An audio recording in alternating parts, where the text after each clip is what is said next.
Hello, everybody. Welcome to the first episode of Retro Sci-Fi Shorts.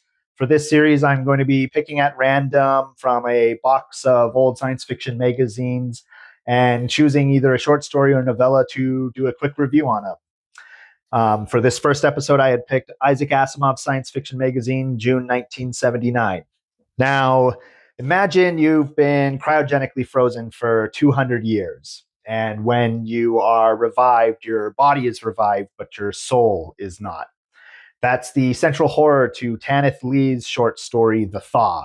The story basically follows Tracey Brice, who's a struggling artist who self-describes her three main traits as laziness, optimism, and blind stupidity, which isn't exactly the best resume for somebody assigned to greet a woman from the distant past. But she is getting paid to help reintegrate Carla Brice, who is a distant relative that underwent the cryogenic freezing to survive a fatal heart condition and is now being woken up 2 centuries later. Even before she's fully revived, Carla is intimidating Tracey into feeling inadequate for this job.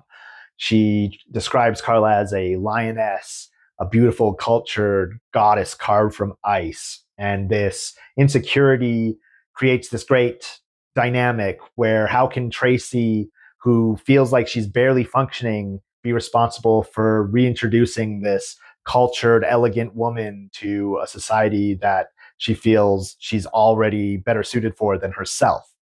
But then the story sort of pivots after Carla comes home to stay with Tracey for a little bit, and this darker element sort of gets introduced in.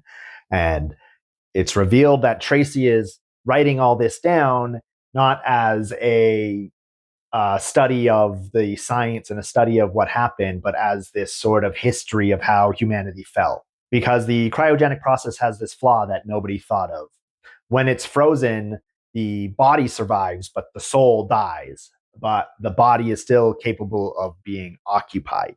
And that's where this alien element gets introduced. There's these incorporeal beings who had their sight set on Earth to conquer, but they couldn't influence in any way. They couldn't affect it in any way, living in this sort of alternate dimension. And they discover with these cryogenic bodies that they're able to enter the bodies and take the place of the soul and be revived with the body and be given physical form. And using these cryogenically revived bodies, they're able to almost hypnotically control people into, freezing more people to give more bodies to their invading army, and the world falls in this way. Carla Brice is the first of these occupied bodies to be revived, and Tracey becomes a pet and slave to her, and given the status as the first slave of this new order for the world. And it's almost this ironic twist where she's writing saying,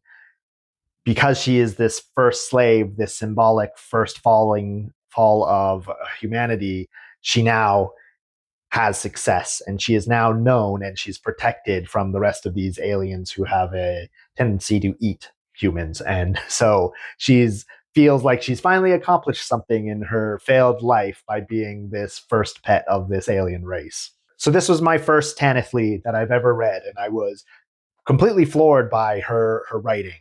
And it's for this story, it felt very conversational, very like you're sitting in a coffee shop with a friend who's telling you this story of how this distant relative is staying with you, but then it flips and you're presented with this existential nightmare.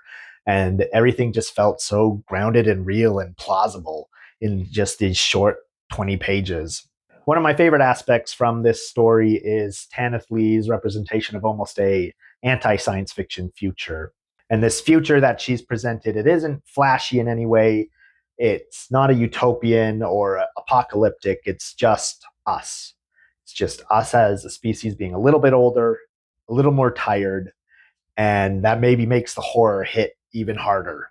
So if you want a short, dark, easy to read sci-fi tale with a chilling twist and a narrator that feels completely human, The Thaw is definitely worth your time. And Tanith Lee really impressed me with her writing in this short story, and it definitely won't be the last thing I read from her. So I got the big box of magazines here, and we're just going to quickly pick one at random for our next read. And it's the Big All-Star issue thrilling science fiction from July 1975. So thanks for stopping by, and we'll see you next time on Retro Sci-Fi Shorts.